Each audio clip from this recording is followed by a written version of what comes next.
Hey guys, in this video we're going to be checking out another best gaming monitor, which is the Sceptre E255B-1658A. We will compare it against similar and newer gaming displays in terms of image quality, performance, design, and value for the price. If you want more information and updated pricing on the product mentioned, be sure to check the links in the description down below. If you are visiting this channel for the first time, don't forget to click the subscribe button and hit the notification bell. Okay, so let's get to the video.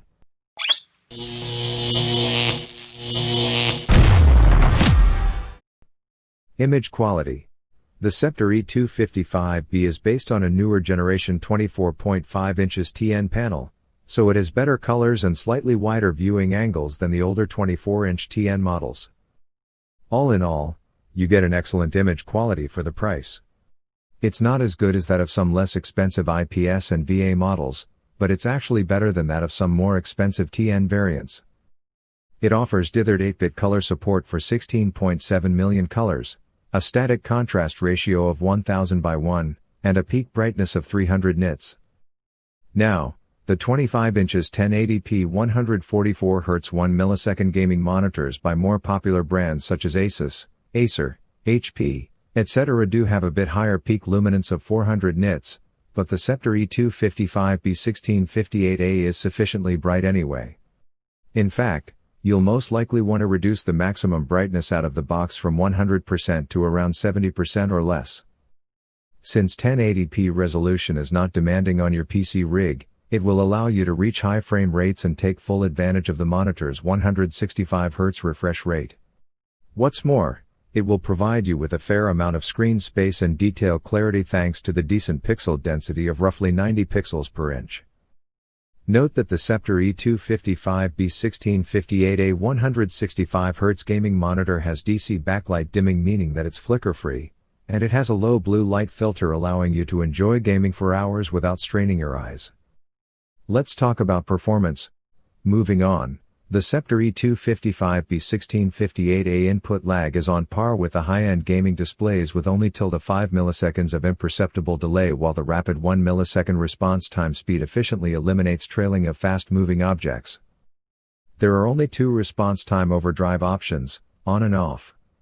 For minimal ghosting, you should put the overdrive option to on.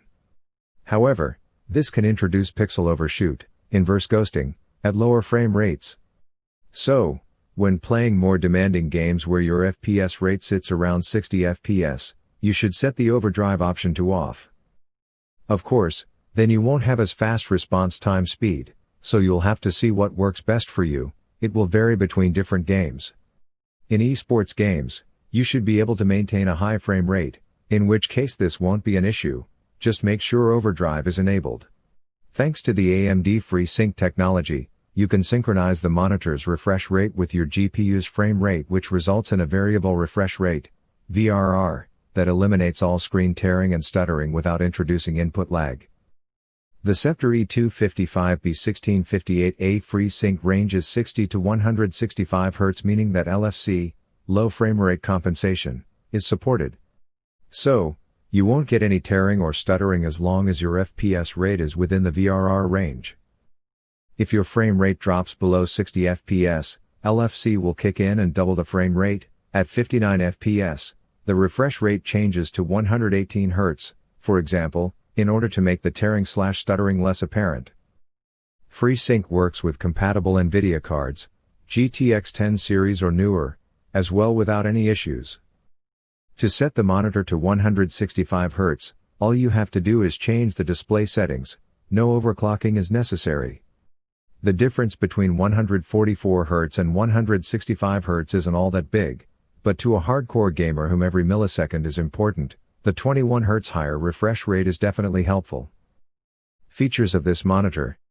The OSD, on-screen display, menu of the Sceptre E255B-1658A display is a bit outdated and it's missing certain gaming features that you can find on the more popular models, such as black equalizer, on-screen timers, motion blur reduction, etc. You will, however, find pre-calibrated picture presets for FPS and RTS games.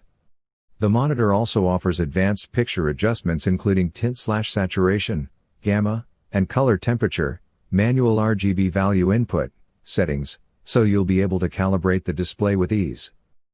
There are 5 monitor hotkeys placed at the back of the monitor at the right side which you can use to navigate through the OSD menu. When the menu is not open, the buttons can be used as shortcuts for cycling between the picture presets, FPS, RTS, Movie, Eco, Standard, User, and to place a fixed crosshair on the screen. Let's discuss design and connectivity. While the Sceptre E255B-1658A has a tilt-only stand, -5 degrees/15 degrees, it is VESA mount compatible with the 75x75 pattern. The stand is made of metal and it's quite sturdy while the screen is slim and has ultra-thin bezels. Overall, it's a surprisingly good design considering the monitor's price. Connectivity options include HDMI 1.4, HDMI 2.0, DisplayPort 1.2, and a headphones jack. For 1080p 165Hz and FreeSync, you can use either HDMI 2.0 or DisplayPort 1.2 inputs. There are also two 2W built-in speakers. Our opinion? Overall, the Sceptre E255B-1658A is a solid budget gaming monitor if you cannot afford the more expensive models. Thanks for watching the video. If you find this video helpful, please help out the channel by giving this video a like or subscribe the channel and tell us which product caught your eye in the comments below.